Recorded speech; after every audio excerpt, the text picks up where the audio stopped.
you all tonight? Sorry I missed you last week. Had a little night off and Jen had a little holiday, didn't you, Jen? I did so. Where did you go, Jen? Aaron. Aaron? How good is Aaron? I love Aaron. Wellies and shorts, wellies and shorts. So tonight's a really interesting topic. We're talking about how skin cell renewal and the science of skin and what that means when you're using new products.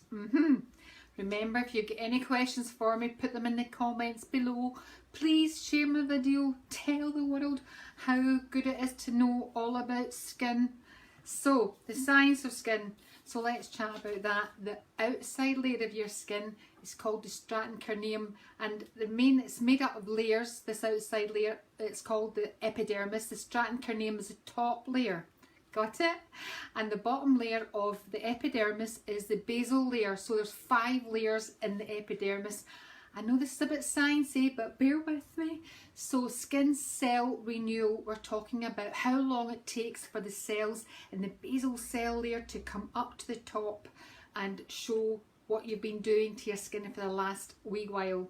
All right, so when you're a baby, those babies take 14 days for the skin cells to renew themselves, okay, to come from the basal layer and go up to the top and show what's been happening. 14 days in a baby.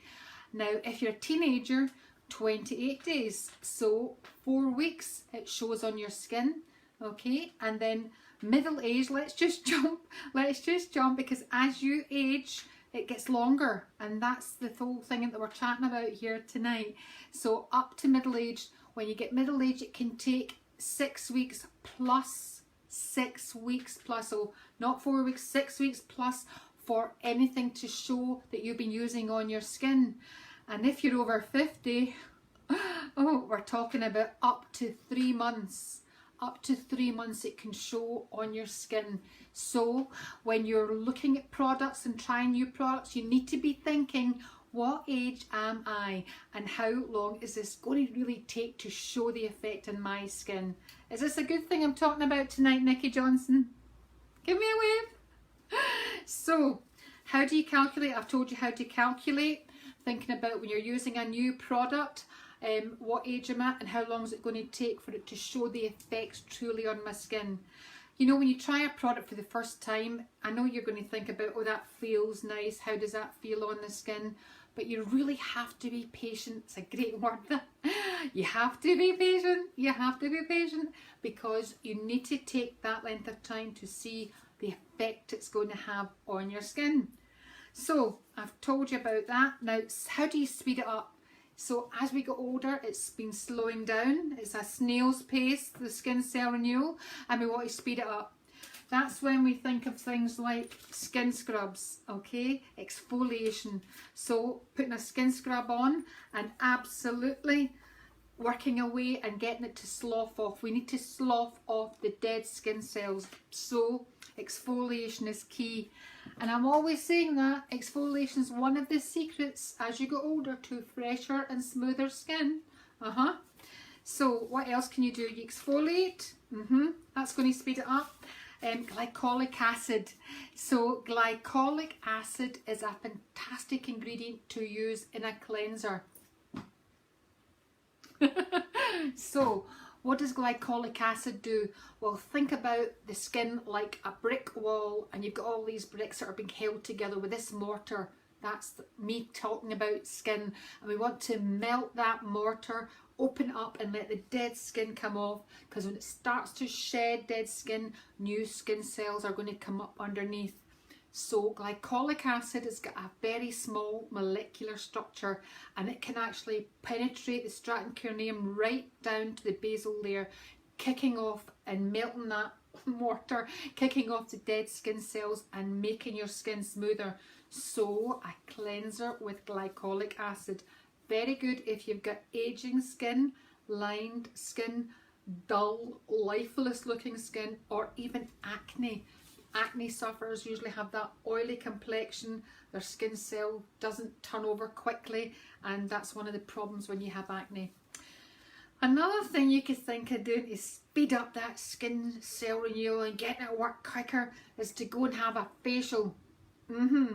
I'm all big fan of facials. Having a regular facial, definitely, but look for the qualified therapist.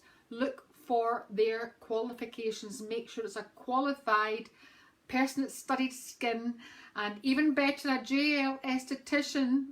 That would be really even better if you can get one of those to look at your skin and really know what they're doing and giving you a fantastic facial. A facial is going to help deeply cleanse your skin, kick off dead skin cells, especially if you have a chemical peel. I want you to think about that one. A chemical peel. A chemical peel's taking off a layer of dead skin cells and will give that smooth, younger look. It really is. It's fantastic. So what about when you're trying new products? You want to try a new product. You know, you have to know if you're going to try a new product, it's going to take a number of weeks to show the effect on the skin. It might feel quite nice on it, might feel your skin looks a little bit plumper or something with it, but it's going to take the number of weeks to really show and have an effect. It sure is. Should you chop and change your skincare? So you've used something for a week and you thought, well, that's not done any good. I'm going to try something else. No. Don't chop and change that. It's going to sensitize your skin. Yeah, different ingredients, all then changing it again, then changing it again. Your skin's going to go, ow, ow, ow, ow. It's going to shout at you. Do not chop and change your skincare. What about skincare samples? Are they any good? Now let's think about this. Skincare samples in little tiny pots. A skincare sample, no, it's not going to really show a difference on your skin. I'm not a huge believer in skincare samples at all, apart from the environmental issue I've got with little small tubes of plastic. Oh, that is really gets to my heart. So I think it's okay if you're along at your therapist, your beauty therapist, and they give you samples to try along with your skincare and say, have a shot at that and let me think, but this is what I'm recommending for you. I agree with that. They'll give you a pot that you can reuse. Now that's what we're talking about. I think it was the Body Shop that did that years ago, and I loved that, and that's going to happen again. You heard it here first. Reusable things, that's the way to go. So apart from that, thinking about what skincare you're going to look at. So looking at skincare packaging, always try to look at a skincare brand that's in white or clear plastic recyclable packaging. Thinking about that for the environment.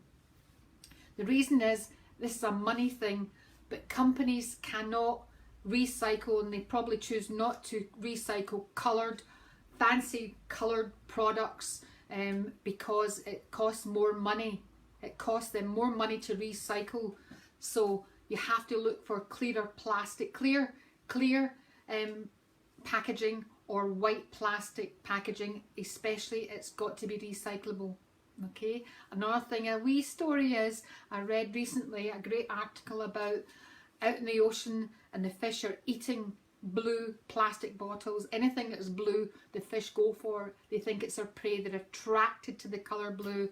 So if there's any big manufacturer out there, stop with the blue plastic, please. Think about the fishes. Really.